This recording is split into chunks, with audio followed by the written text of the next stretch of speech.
পরিচালনা করেন, যিনি অতীতে ছাত্রলীগের সন্ত্রাসীর সাথে চরমভাবে জড়িত ছিল, জুলিয়াস সিজার, যার নামটিও ডাকসুর ভোটার তালিকাতে অন্তর্ভুক্ত করা হয়েছে দুঃখজনকভাবে।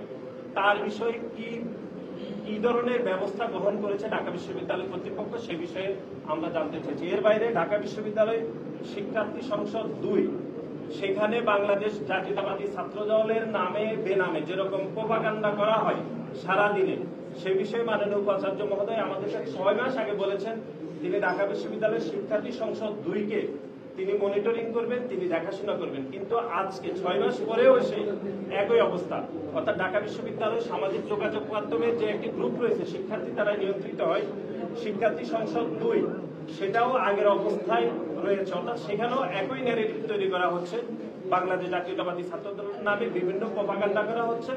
বিশেষ করে আমাদের যে নারী শিক্ষার্থীরা যারা ছাত্র দলের কমিটিতে অন্তর্ভুক্ত হয়েছে, তাদের নামে বিভিন্ন বোলিং করা হচ্ছে, তাদের নামে প্রোপাগান্ডা করা হচ্ছে, সামাজিক যোগাযোগ মাধ্যমে তাদেরকে হেনস্থা করা হচ্ছে।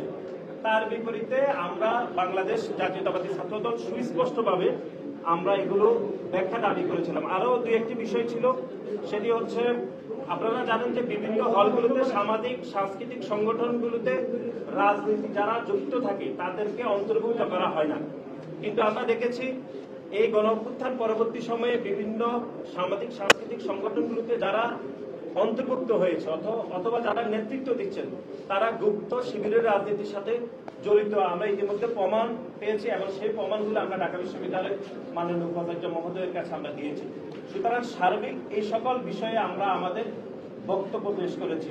এবং আরেকটি সুস্পষ্ট বিষয় সেটি হচ্ছে, আমরা গণঅভ্যুত্থান পরবর্তী সময় দেখেছি যে ঢাকা বিশ্ববিদ্যালয় মাননীয় প্রক্টর, মাননীয় উপাচার্য এবং প্রক্টর সহ সবাইকে ঢাকা বিশ্ববিদ্যালয়ের বিভিন্ন গুপ্ত সংগঠনের নেতাকর্মীরা, একই সাথে ঢাকা বিশ্ববিদ্যালয়ের সামান্য কিছু সাধারণ শিক্ষার্থীরাও যেরকম ভাবে হয়রানি করে অথবা মব করে, বিশ্ববিদ্যালয় অভিভাবক সুলভ আচরণ করে না শিক্ষার্থীদের পক্ষ থেকে। তারা বিশ্ববিদ্যালয়ের অভিভাবকদেরকে যেরকম আচরণ করার দরকার সেরকম আচরণ আসলে করেন না। অর্থাৎ তারা মাননীয় উপাচার্য সামনে যেরকম বক্তব্য দিয়ে থাকেন অথবা যেরকম ন্যারেটিভ দাঁড় করেন অথবা মাননীয় উপাচার্যকে যেভাবে সরাসরি আক্রমণ করেন, আমরা মাননীয় উপাচার্যকে বলেছি এরকম যদি হতে থাকে তাহলে ঢাকা বিশ্ববিদ্যালয় ইতিহাস ঐতিহ্যে ব্যাপকভাবে ক্ষতিগ্রস্ত হবে, এবং ঢাকা বিশ্ববিদ্যালয়ের সাবেক অ্যালামাইন যারা রয়েছেন তারা ব্যাপকভাবে এই বিষয়ে তাদের মনোক্ষুণ্ণতা ঢাকা বিশ্ববিদ্যালয়ের নিকট ইতিমধ্যে জানিয়ে দিয়েছেন।